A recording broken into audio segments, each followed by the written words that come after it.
Melchizedek. He was the king of Shalem. So Yerushalem, the city of Melchizedek, or the city of peace, Shalom, Yerushalayim, Yerushalem. It's the same root of word, the city of peace. So we need to pray a lot for Jerusalem to really be the city of peace. It's very complicated here.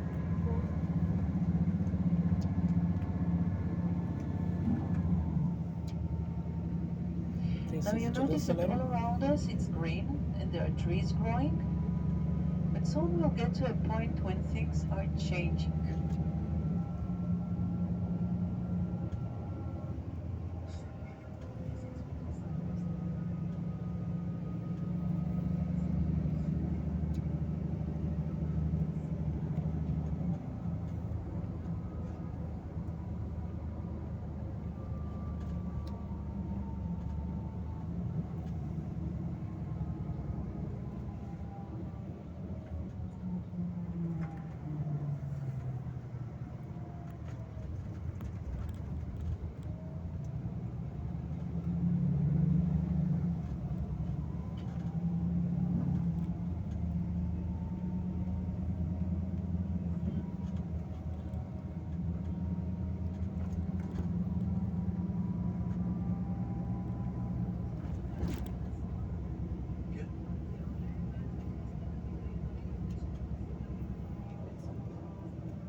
Okay guys, so if you think of Jerusalem before 1967, before the Six-Day War, it was a divided city.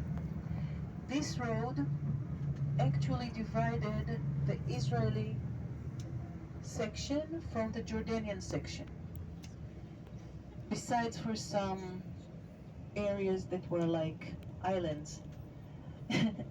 So straight ahead of us, what's on the right with the red roofs was Israel, what's on the left was Jordan. They didn't need to ruin buildings in order to build that city because to build this road because it was in between. The seam line, wow. Okay. But Mount Scopus on our left was a Israeli territory on the side of Jordan that remained like an island, unconnected to the rest of the Jewish or Israeli Jerusalem and divided from it. There was an agreement that doctors and nurses will be able to go to the hospital until one day they were attacked and they stopped. They made it a military zone.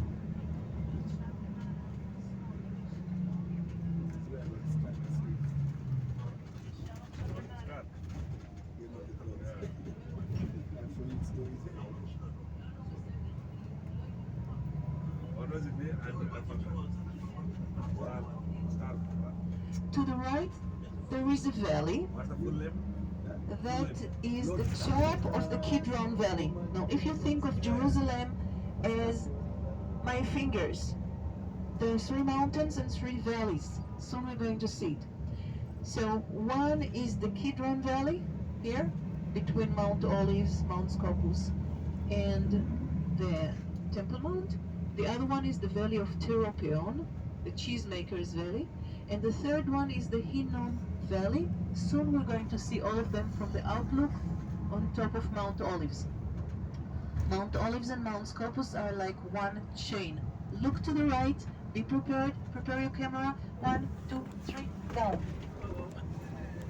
We're going to stop for a very good outlook, but you can see the Temple Mount and the olive trees down here in the valley, which is the Kidron Valley, and we climb Mount Olives, or Mount Scopus. On the right side, a building with many arches, with domes. This is the Mormon University in Jerusalem. Mormons are the group of Christians, so you can see that there is a variety. On the left side, the Hebrew University.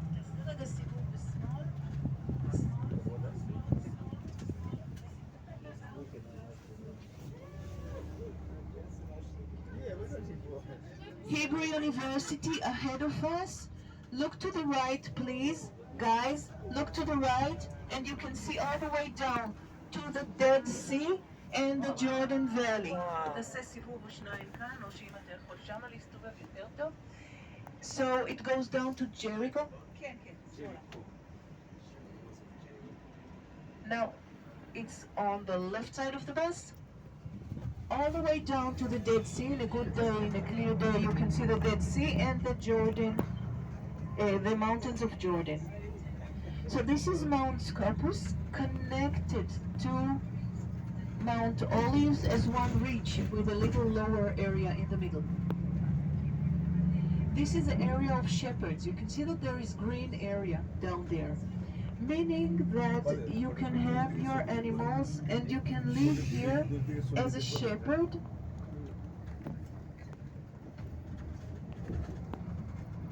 Bethlehem, that you know as Belen or Bethlehem, the place where Jesus was born, is a little south from here on the edge, like Jerusalem. Lechem is bread. Beit is the house of. And that's why the house of the bread was the place where the shepherds came with their goats and sheep, milk, meat, wool, and trade it with the farmers for their wheat. Okay, Bethlehem, south from here, we might be able to see it from a distance. Later on, we'll see about the traffic and how we drive.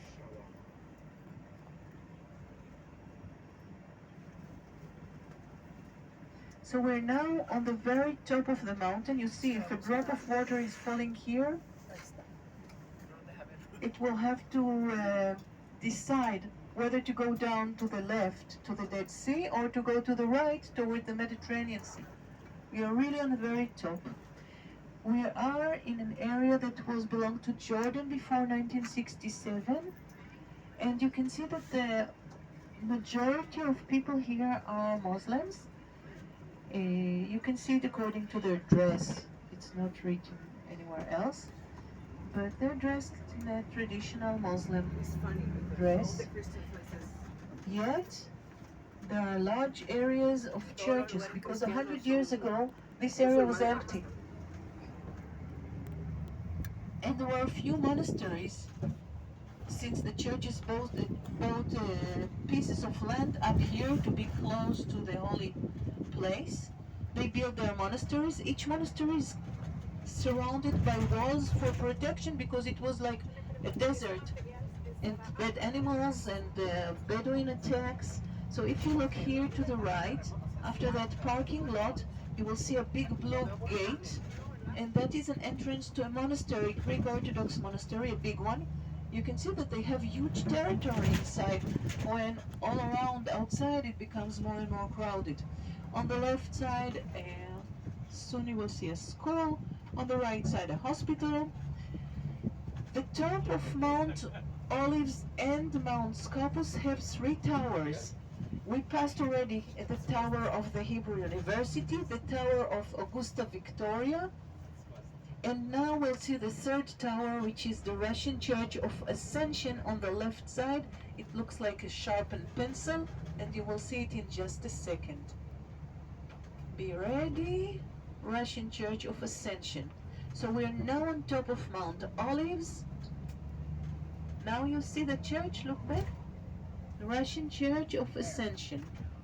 Oops. I must admit, I don't think when Jesus walked in Jerusalem, he took future traffic problems in consideration. He just walked. And now there is so much traffic that you cannot drive here so easily. Okay. Look to the left. There is a church, actually a mosque, but it's a church. This is the place of the Ascension, according to tradition. Inside that mosque, Actually, there is the footprints of Jesus as he was ascended from here. So now we turn right, and on our left side there is another monastery. It's called Pater Noster, which is the place where Jesus